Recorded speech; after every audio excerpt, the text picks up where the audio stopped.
جو لڑکے اور لڑکیاں ایک دوسرے کو دوست بناتے ہیں، پھر ایک دوسرے کے ساتھ تعلق رکھتے ہیں، کل قیامت کے دن یہی لوگ پکاریں گے یا ویلتا لیتنی لم اتخذ فلانا خلیلا، ہائے افسوس میں نے فلانے کو دوست نہ بنایا ہوتا، میں نے اس کے ساتھ دوستی نہ کی ہوتی۔ قیامت کے دن یہ افسوس کریں گے جب یہ اپنے سامنے جہنم دیکھیں گے، اللہ کا عذاب دیکھیں گے، اللہ کی ناراضگی دیکھیں گے۔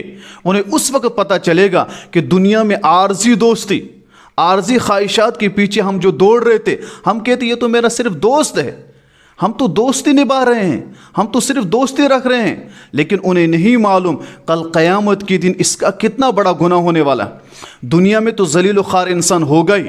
یاد رکھیں، لڑکے لڑکی کے ساتھ دوستی رکھیں، لڑکیاں لڑکیوں کے ساتھ، لڑکے اور لڑکیاں جو دوستی رکھ رہے ہیں، پھر ریلیشن شپ میں رہ رہے ہیں، پھر ناجائز تعلقات قائم کر رہے ہیں، اسلام اس چیز سے منع کر رہا ہے، اسلام اس چیز سے روک رہا ہے۔ قرآن کریم میں اللہ تبارک و تعالیٰ نے صاف بیان کیا وَلَا تَقْرَبُوا الزِّنَا إِنَّهُ كَانَ فَاحِشَةً، زنا کے قریب مت جاؤ، ہاتھ مت لگاؤ، آنکھوں سے دیکھو مت، کان سے اس کی بات سنو مت، اپنی بات اس تک مت سناؤ، اس تک قدم لے کر اس کی طرف مت چلو۔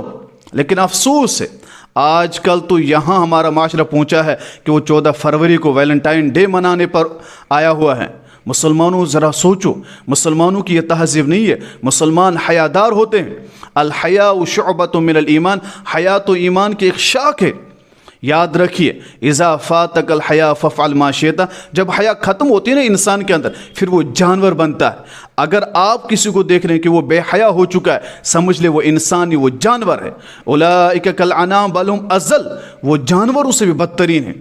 حیا ختم ہو چکی ہے آج کل ہمارے معاشرے میں۔ اس وجہ سے حیا کا دامن مسلمان لڑکوں لڑکیوں کو دونوں کو پکڑنا چاہیے۔ کہیں ایسا نہ ہو کہ عارضی دوستی کے چکر میں لڑکے کے ساتھ دوستی، لڑکے لڑکیوں کے ساتھ دوستی رکھ رہے ہیں اور کل قیامت کی اللہ کے عذاب کے مستحق ہو جائیں، اور وہ پھر پکاریں گے یا ویلتا لیتنی لم اتخذ فلانا خلیلا، ہائے افسوس ہم تو آج مارے گئے، ہم نے فلانی کو دوست کیوں بنایا؟ ہم تو سمجھ رہے تھے صرف دوستی ہے، لیکن ہمیں نہیں معلوم تھا کہ اس کا اتنا بڑا گناہ ہوگا، اتنا بڑا وبال ہوگا۔ اور یاد رکھے جو لڑکا اور لڑکیاں آپس میں ریلیشن شپ میں رہتے ہیں، حرام اور ناجائز تعلقات میں رہتے ہیں، جو لڑکا اور لڑکیاں دوستی میں رہتے ہیں جو ناجائز ہے، جب تک وہ اس دوستی میں رہتے ہیں تب تک اللہ کی لعنت میں رہتے ہیں، اللہ کی رحمت سے دور رہتے ہیں۔ اس وجہ سے مسلمانوں اپنے آپ کو شریعت کا پابند بناؤ۔ یاد رکھیے ہماری بہنوں کے لیے ضروری ہے کہ وہ اپنے آپ کو ایسا بنائیں جس طرح نبی پاک صلی اللہ علیہ وسلم کی لخت جگر حضرت فاطمۃ الزہرا رضی اللہ تعالی عنہا تھی، تاکہ کل قیامت کے دن ہم نبی پاک صلی اللہ علیہ وسلم کا سامنا کر سکیں، حضرت فاطمۃ الزہرا رضی اللہ تعالی عنہا کا سامنا کر سکیں۔ مسلمانوں یاد رکھو، حیا مسلمانوں کا زیور ہے، ہماری ماں بہنوں کا زیور ہے، لیکن یہ آج کل ختم ہو چکا ہے۔ تبھی تو کسی نے کہا ہے کہ ہم ہی آخری پیڑھی ہے جن کی ماؤں کا سوشل میڈیا پر کوئی اکاؤنٹ نہیں ہے۔ آنے والی ہر بہن، ہر ماں کا سوشل میڈیا پر آپ کو اکاؤنٹ ملے گا۔